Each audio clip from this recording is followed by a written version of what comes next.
She didn't just enforce the rules, she weaponized them. This HOA-Karen had a reputation, the kind whispered about at mailboxes and avoided at block parties. She decided who got fined, who got warnings, and who got crushed. Same streets, same rules, different outcomes, and somehow she always came out on top. It started with routine violations, trash cans, parking, paint shades, lawn edges measured down to the millimeter. But the fines didn't make sense. Some neighbors paid nothing for the same offenses, others were buried in fees.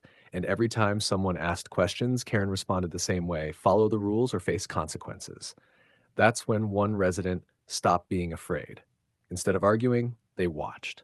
Instead of reacting, they collected emails, invoices, board minutes that didn't match decisions, payments that disappeared, fines approved without votes, patterns that were too consistent to ignore. Karen thought intimidation meant control. She didn't realize it also created records.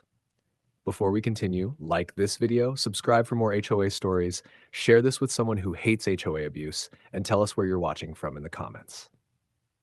If you've ever felt bullied by an HOA, this story is for you, because what looked like authority was starting to look like corruption, and this was only the beginning. Once the residents started digging, the story changed fast. The violations weren't random, they followed a pattern. The same names, the same homes, the same people who had previously questioned Karen. Meanwhile, her allies on the block, clean records, no fines, no warnings, no pressure. That's when the resident noticed something worse than intimidation. Money was missing. Fines paid on time were still marked overdue. Late fees appeared out of nowhere. Receipts didn't match HOA ledgers. And in the board meeting minutes, decisions were recorded that had never been voted on. Karen wasn't just enforcing rules, she was rewriting reality. Every email response was aggressive. Every request for clarification was met with threats. She cited bylaws that didn't exist. She claimed authority she didn't have. And when the resident asked for financial transparency, Karen snapped, publicly. She accused them of harassment, warned them about legal consequences, tried to shame them in front of neighbors. It was intimidation meant to crush dissent. Instead, it exposed desperation. The resident filed formal records requests, cross-checked bank statements, compared notices across households. What emerged was undeniable: selective enforcement, falsified records, and financial manipulation. Karen had grown careless, arrogant.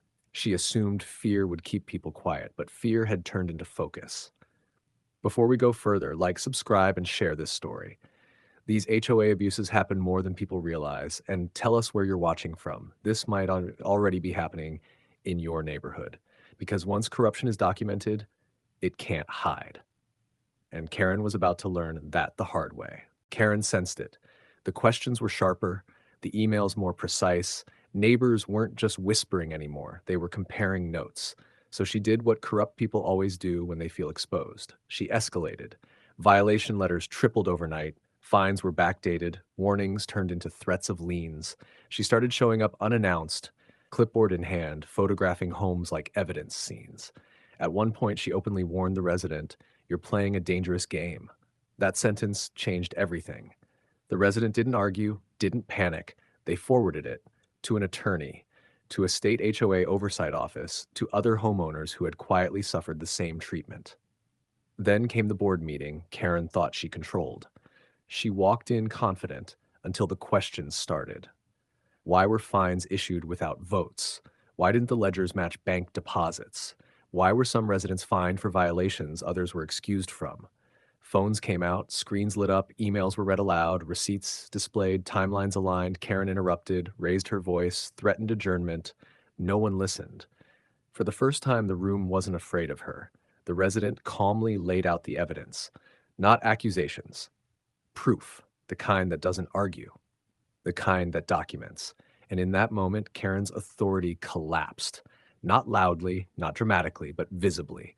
Her power had always depended on silence, and the silence was gone. Karen didn't go to jail. What happened to her was worse.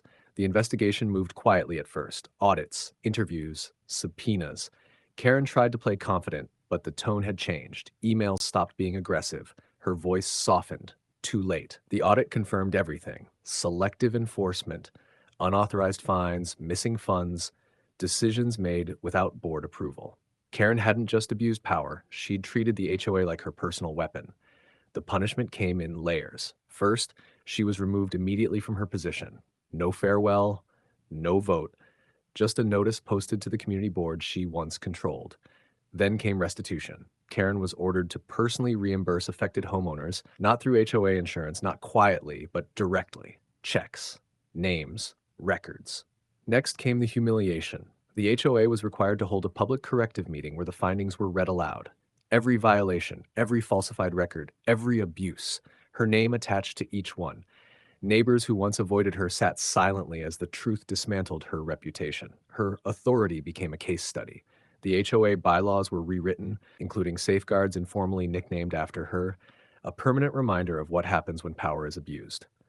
Today, Karen still lives there, but she has no influence, no respect, no voice. People don't argue with her anymore. They ignore her.